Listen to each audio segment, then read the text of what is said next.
4, 3, 2, 1. All right. Happy Thursday. How do we know it's Thursday and lunchtime? Because I am Holly Holiday, your J.E.D.I Master, Justice, Equity, Diversity, and Inclusion Master. And I always come share good thoughts and things with colleagues and friends every Thursday at noon on LinkedIn, because this is J.E.D.I Lunch Break Live, Justice, Equity, and Inclusion Insights for 15 minutes or less. We are working our way through a whole series of how to implement equity plans. This is the thing that I get the most questions on.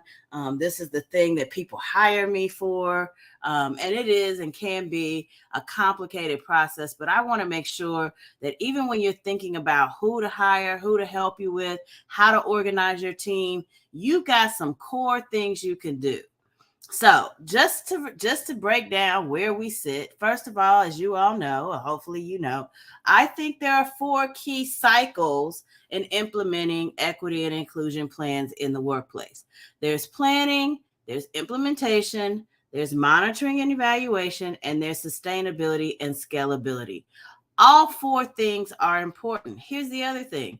These things work as a cycle. What does that mean? That means you can really enter the cycle at any point. It just depends on where your organization is and where you're comfortable. You may find that you have an organization where you all have done a lot of the work. And so you don't need, and so first you may want to start with looking at monitoring and evaluation, because you've done some work and you want to assess where you are before you do the next thing. And figure out planning. Maybe you've already done some initial plans or had some initial ideas, and you want to start with just implementing what some of those are. So you might start there. Wherever you start is fine. Why?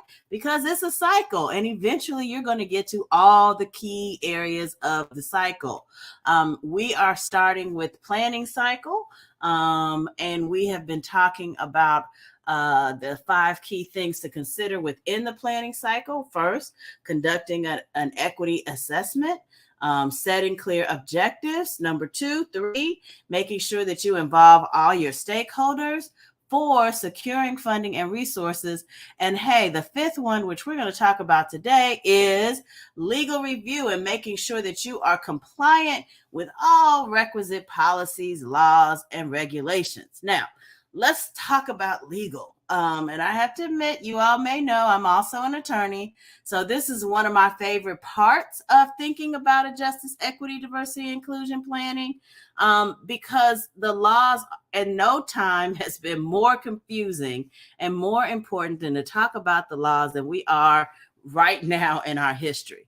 Because while we have so many examples of where the law is expanding and where policies are expanding to allow and facilitate and encourage diversity, equity, and inclusion programs, at the same time, there are also places where we see the law contracting. And I know some of you are like, wait a minute, how can you expand and contract at the same time? Well, this is one of the reasons why it is so important that when you are thinking about legal review, you must make sure that you check in with what is happening in your local jurisdiction, in any jurisdiction in which you will have a workforce present.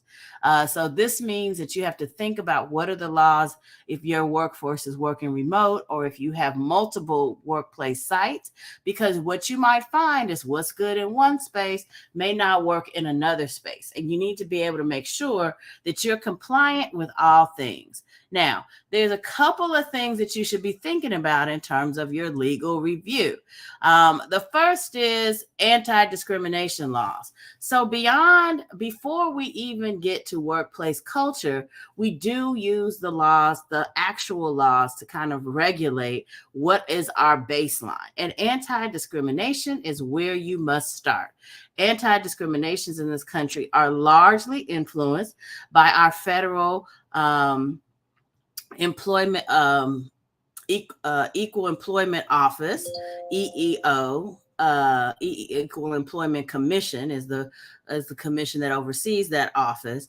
And so we often are governed by the guidance that they put out.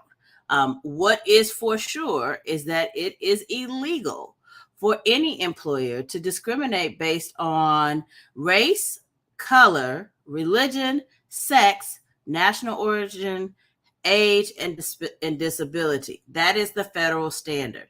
However, many local jurisdictions, this is both at the city level and at the state level, have also included additional categories, one of them being the LGBTQ plus. So please, this is why it's important for you to think about what are the laws or sexual orientation. So you have to know what's happening locally, you have to know what's happening in your state, and you have to know what's happening federally and which of those actually apply to you. The other is you may in fact be within a system, or you have a contract with the federal government where you may be subject to affirmative action requirements. What is affirmative action? Well, affirmative action is basically an equity program. And I know affirmative action over the years has gotten a bad rap, and people have criticized it because of quotas.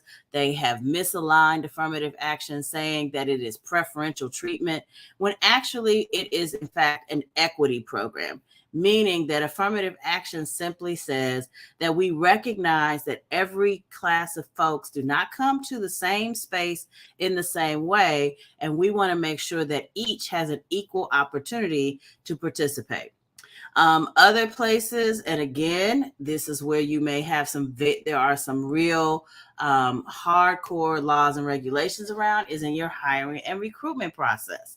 And so it's really good that you want to make sure that you're thinking about all of the ways in which hiring and recruitment takes place. Probably the most popular thing that a lot of people are using, whether they're employing or not, is data collection and privacy. So here's something that is vital to understand. It is permissible for employees to collect and ask for data related to an employee's race, gender, or other protected characteristics for DEI purposes.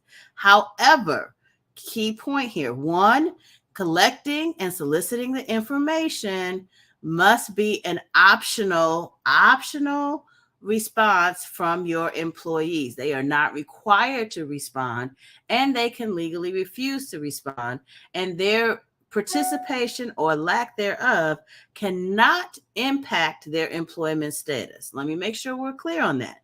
Yes, you can ask the questions, you can ask demographic questions, but the response to the question must be optional based on the choice of the employee or potential employee. The other thing is you must comply with privacy laws. So I always advise my clients, if you are going to be soliciting demographic information from your staff or potential staff, one, you want to make sure you write a disclaimer, and the disclaimer should include at least two things. The first thing is it should say that this is completely optional and will have no impact on your employment status. The second thing you want to make sure that it says is that this information is private and in fact confidential, and that any reports that are written on it will be written in the aggregate, absent from you and your identity, and it will not be shared. Most of the time, I say to most organizations have a very limited number of people who even have access to that raw data.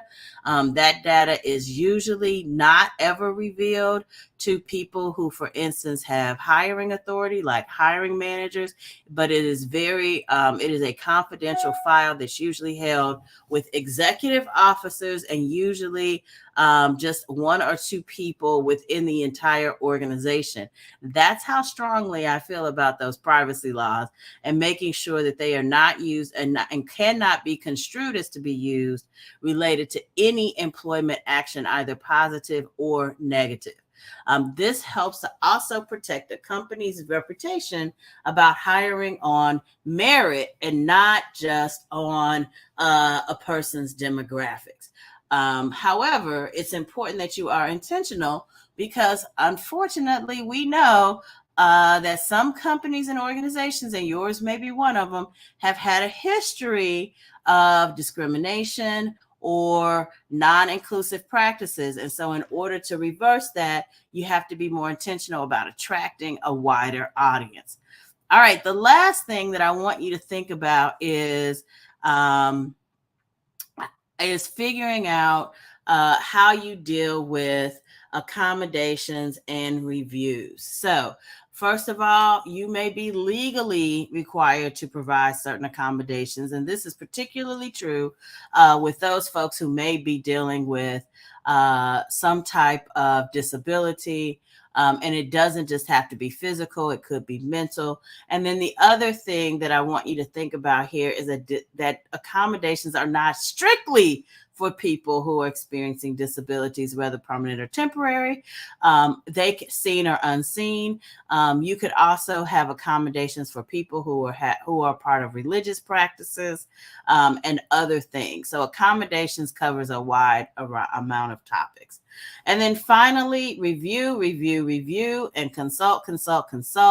When in doubt, before you move forward with any implementation of any DEI plan, not only do you want to make sure that you want to make sure that all of the materials have gone through a legal review, either with your inside or outside counsel, that looks at both employment law as well as DEI laws and EEOC laws to review policy, training materials, and any initiatives. This helps you to ensure not only compliance, but to make sure that you have mitigated risk. Whew, we got it in. Look, I was afraid we weren't going to make it in 15 minutes or less, but I tried to talk fast, which means that you may need to come back and check out the replay and slow it down. Before we close out, I just want to remind you that we will be back here next Thursday at noon for 15 minutes or less of J.E.D.I Mindset. In the meantime, I really need you to do me a favor. We are really working hard to try to build our audience and make sure that this information is accessible to a wide number of people. So I need you to like, subscribe, follow, share, and do all the things. We are on not just LinkedIn, we're also on Facebook and YouTube. And so we want to make sure that we are reaching people exactly where they are so they get the insight they need to have a productive and sense of belonging in their workplace. That's all for me. I'll see you next time. Bye.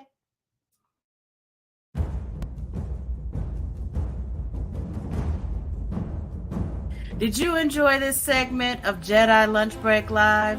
I'll be back next Thursday. Come on back and bring a friend.